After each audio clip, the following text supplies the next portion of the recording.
selama 121 tahun tidak pernah punya perempuan sebagai presiden, Bang Rocky. Jadi belum ada 121 tahun karena IPU lebih tua daripada UN. Kemudian saya maju, saya mencalonkan diri menjadi challenge the man gitu ya. Maju menjadi calon presiden IPU ya. Sayangnya, Bang Rocky, mungkin ini baru pertama saya ungkapkan. Sayangnya, saya itu hanya kalah 3 suara karena ketua DPR RI saat itu membuat surat tidak mendukung saya sebagai calon presiden. Padahal sebelumnya saya sudah minta dukungan. Sungguh kurang ajar ya. Suratnya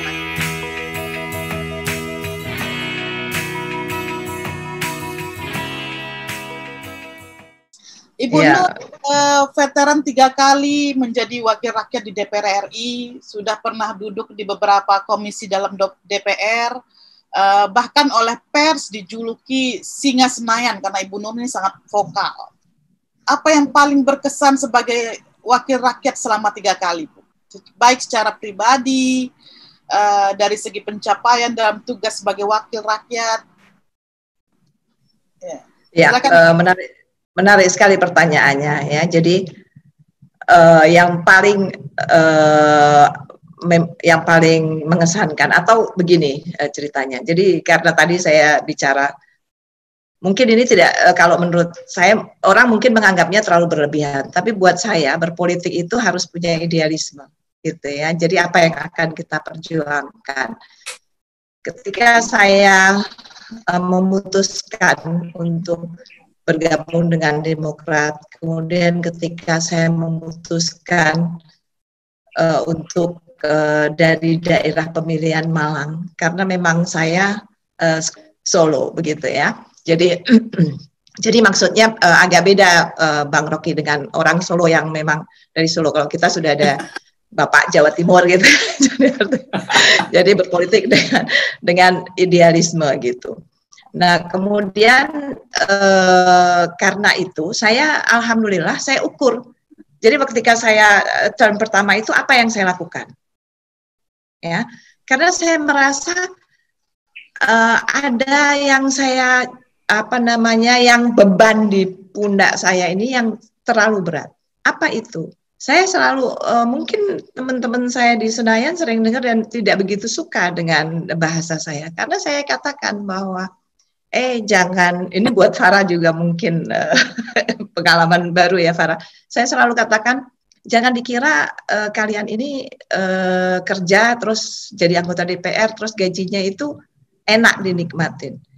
Kalian dibayar atau kita dibayar itu di gaji bulanan itu sebagai wakil rakyat. Kalau kita tidak memperjuangkan suara rakyat, itu kalau di Islam itu tidak halal. Jadi masa kita mau kasih makan anak kita uang haram? Itu prinsip hidup saya.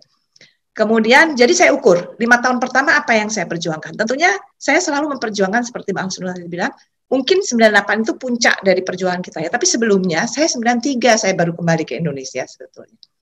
Setelah saya kuliah di Amerika dan saya juga sempat tinggal lama di Tokyo gitu ya. Kemudian 93 saya baru kembali ke Indonesia. Tapi waktu itu saya sudah di Amerika pun saya bergabung dengan sebagai aktivis di kampus. Ya, saya pernah karena saya kuliah di Public Relation di Amerika, jadi saya bergabung dengan Public Relation Student Society of America. Ya, kita pernah nanganin kasusnya Levi's dan sebagainya. Makanya 2003 dan ketika Pak SBY kampanye Pak SBY 2004 itu saya sebagai pimpinan PR manajernya, artinya di Public Relation-nya. Nah, kemudian karena itu saya melihat, saya ukur, saya kan tadi bilang bahwa saya mau masuk politik karena saya ingin berbuat sesuatu. Saya waktu 98 dan 93 saya kembali, saya kuliah lagi di UI, ya ngambil kajian Amerika, kemudian S2-nya, kemudian saya juga aktif masih tetap aktivis gitu ya. Kemudian ada relawan. Saya sebagai national representative dari International Association for Volunteer Effort. Jadi selama di Tokyo saya menjadi relawan. Enaknya menjadi relawan di luar negeri itu kita tidak dicurigai ya meskipun kita orang asing ya karena kita bekerja dengan hati. Jadi sangat diapresiasi. Jadi kita bisa masuk ke pusat-pusat misalnya informasi dan lain sebagainya, dan mereka waktu saya jadi relawan di Tokyo mereka tanya, kamu yakin kamu mau jadi relawan? Tahu kan relawan volunteer itu tidak dibayar. Saya bilang of course saya tahu. Biasanya orang asing itu ke Tokyo, ke Jepang untuk dibayar, untuk cari gaji gitu. Terus saya bilang apa salahnya? Dia bilang you can speak good English and Japanese. Are you sure? Saya bilang of course. Tapi apa keuntungannya? Keuntungannya saya tahu segala, saya membantu. Waktu itu saya tinggal di Meguro, membantu komunitas Meguro, komunitas asing di sana, menerjemahkan, memberitahu mana yang bisa dibeli, mana yang bisa dimakan, mana buat orang Islam, mana yang tidak bisa dimakan, karena saya bisa berbahasa Jepang. Keuntungannya saya bisa masuk dan purely involved dengan pemegang-pemegang kekuasaan, sehingga networking-nya cukup bagus. Jadi ketika kembali ke Indonesia, tadi saya katakan, ketika saya kemudian membentuk Jakarta International Association for Volunteer Effort, di mana saya berkecimpung di dalam anak jalanan, kita bina anak jalanan, waktu itu ada sekitar 30-40 orang yang tinggal di rumah saya, yaitu mereka yang minta-minta dan lain sebagainya, kita mulai didik, kita ajak mereka untuk berdiskusi, berorganisasi. Ya alhamdulillah sih dari segitu banyak, nggak banyak, tetapi ada yang kemudian juga masuk ke partai politik, kemudian kuliah di UI dan lain sebagainya. Nah, tadi kita ukur. Ya, jadi 5 tahun pertama apa yang saya lakukan. Kemudian di Malang pun saya ukur. Apa yang sudah saya sama partai saya ditugaskan di Badan Kerjasama Antar Parlemen. Di Badan Kerjasama Antar Parlemen ini berhubungan erat dengan Parliamentary Union. Nah, begitu saya masuk di Parliamentary Union, ini seperti Bang Rocky tadi cerita. Ternyata Bang Rocky, sampai saat ini pun, tadi yang Bang Rocky ceritakan bahwa perempuan itu masih termarginalkan, itu masih terjadi. Khususnya, saya harus sebut ini, di negara-negara Latin Amerika. Jadi ketika saya masuk IPU, kemudian saya mencalonkan diri, saya masuk menjadi Presiden Parlemen Perempuan Dunia, terpilih alhamdulillah. Ya, kemudian begitu saya menjadi Presiden Parlemen Perempuan Dunia ini, saya mengubah kebijakan. Apa yang seperti Mbak Husnul tadi katakan, kalau perempuan ada, dia harus melakukan sesuatu untuk perempuan. Apa yang saya lakukan? Saya minta kepada negara yang tidak membawa perempuan di dalam sidang-sidang IPU agar dijatuhkan sanksi sosial. Sanksi sosialnya dengan diumumkan negara mana saja yang tidak mengikut sertakan kaum perempuan. Itu saya lakukan. Kemudian ini di forum internasional. Kemudian saya setelah 2 kali berturut-turut menjadi Presiden Parlemen Perempuannya, karena di IPU ini selama 121 tahun tidak pernah punya perempuan sebagai presiden, Bang Rocky. Jadi belum ada 121 tahun, karena IPU lebih tua daripada UN. Kemudian saya maju, saya mencalonkan diri menjadi challenge the man gitu ya, maju menjadi calon presiden IPU. Ya.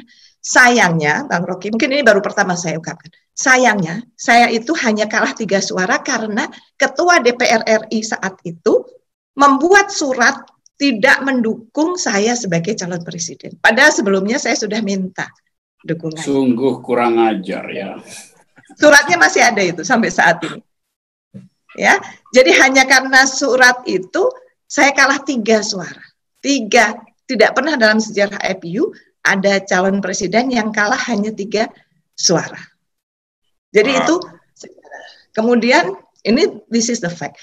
Kalau apa yang yang sangat terkesan buat saya, ketika saya dipercaya oleh Demokrat menjadi ketua fraksi, very very challenging.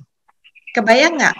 100 saya memimpin sebagai ketua fraksi partai terbesar, Partai Demokrat, di mana Pak SBY menjadi presidennya. Saya 148 anggota saya, yang mostly laki-laki.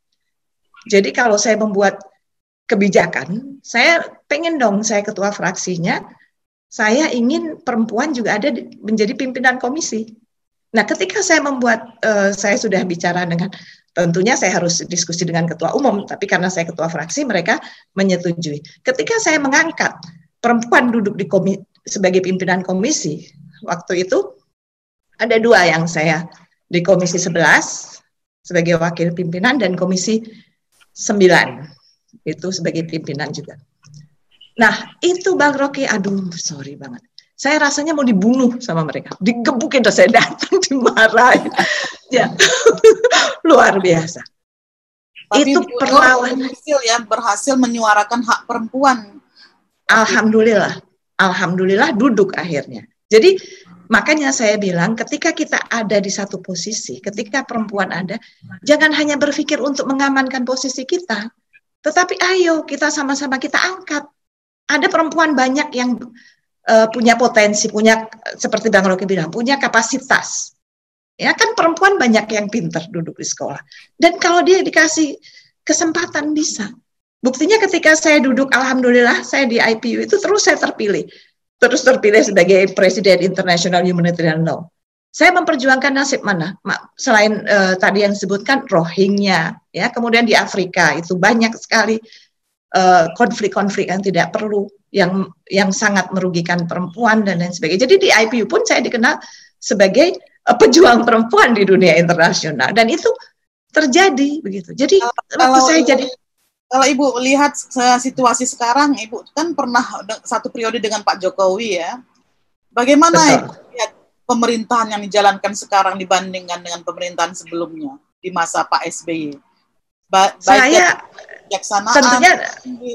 tentunya dengan segala respek saya ya. Saya itu sedih ketika kemudian berganti, kemudian setiap di komisi itu selalu yang setiap tahun, sorry itu saya Bang Rocky, ini kenyataan, yang dibahas kenaikan anggaran, APBN itu naik, kementerian minta melonjak dan tidak tahu kita, uncontrollable, jadi kita nggak tahu. Jadi saya selalu bilang, teman-teman saya mungkin tahu, saya bilang meskipun partai politik saya setuju, tapi saya pribadi tidak setuju. Misalnya apa? Kenaikan anggaran BIN waktu itu.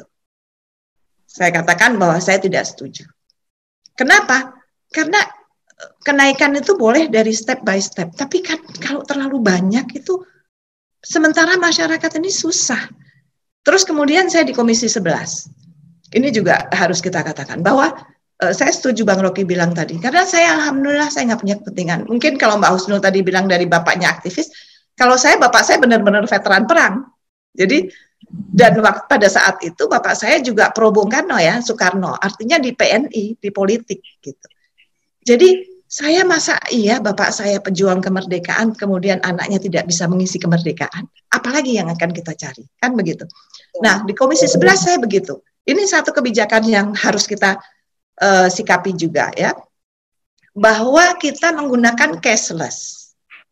Ya, cashless kan pakai sekarang kan tol segala macam ya Bang Rocky ya, dan itu diterapkan kepada pasar tradisional.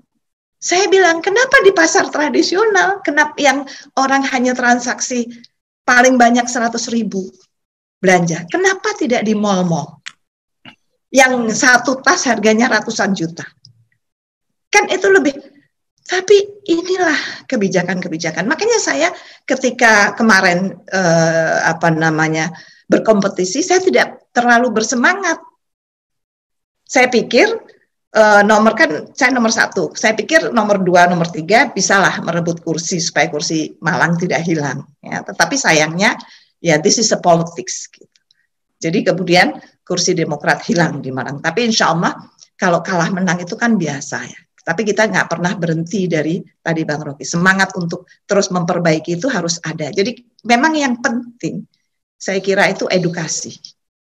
Ya, jadi nggak mudah jadi wakil rakyat. Farah, kamu sudah dapat amanat dari rakyat dan itu yang harus kamu perjuangkan. Itu aja dari saya. Jadi ukuran saya tiap 5 tahun saya ukur, dan sekarang tentunya saya istirahat, banyak kok yang menang kalah itu biasa dalam sebuah percaturan politik. Tapi kita tidak terus kemudian selain mengedukasi rakyat juga mengedukasi rezim ya Bu ya. Nah, itu sebetulnya kalau zaman saya ceritakan tadi sebagai ketua fraksi, menarik sekali Bang Rocky. Saya sebagai ketua fraksi ya, ada partai koalisi kan.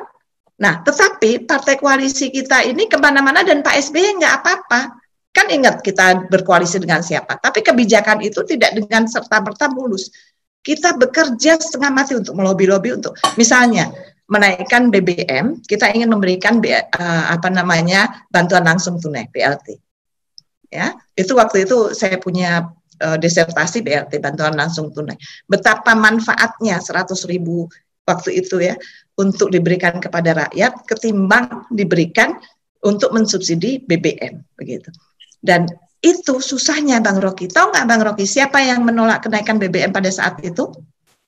Yang memimpin wali kota Solo demo untuk menolak kenaikan BBM di zaman Pak SBY.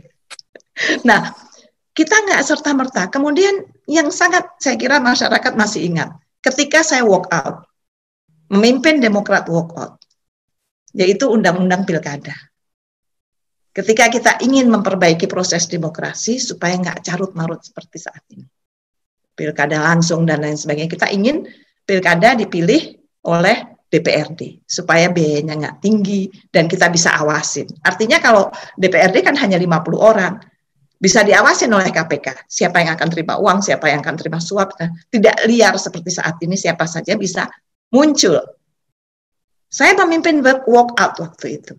Dan Pak SBY dihujat internationally karena dianggap bukan tidak demokratis, tidak ini, itu yang luar biasa. Dan itu saya yang memimpin walk out waktu itu. Dan ini sejarah, this is the history. Jadi kalau misalnya saya bilang you can change the leader, but you cannot change the history. Benar kan ya Bang Rocky ya, Mbak Husnul ya, you can change the leader, but you cannot change the history. Jadi itu Poppy yang saya bisa ini kan tidak mudah menjadi wakil rakyat. Jadi kalau sekarang masyarakat Malang, saya dekat sekali dengan mereka ya, saya hari-hari dengan mereka, sama tukang sayur, sama pedagang pasar seperti saya tadi dikatakan. Bahwa kenapa cashless itu, masa orang di pasar suruh pakai handphone udah bayar. Padahal psikologi orang bawah itu kan kalau nggak terima uang cash kan rasanya nggak punya duit. Tapi kalau kita kan sudah terbiasa dengan Visa, dengan Mastercard dan lain sebagainya. Tapi di bawah itu kan tidak begitu. Nah ini yang begini ini harus mengangkat kesadaran kita bahwa ayo sama-sama kalau kita mau memperbaiki negara, kita sama-sama kita angkat. Saya setuju. Banyak perempuan kan UN sudah membuktikan bahwa perempuan akan lebih memikirkan banyak orang ketimbang dirinya. Bukan berarti, tapi saya juga mengajak kaum perempuan. Mari kita berkolaborasi, bersinergi dengan kaum laki-laki. Dan bapak-bapak nggak perlu takut kok.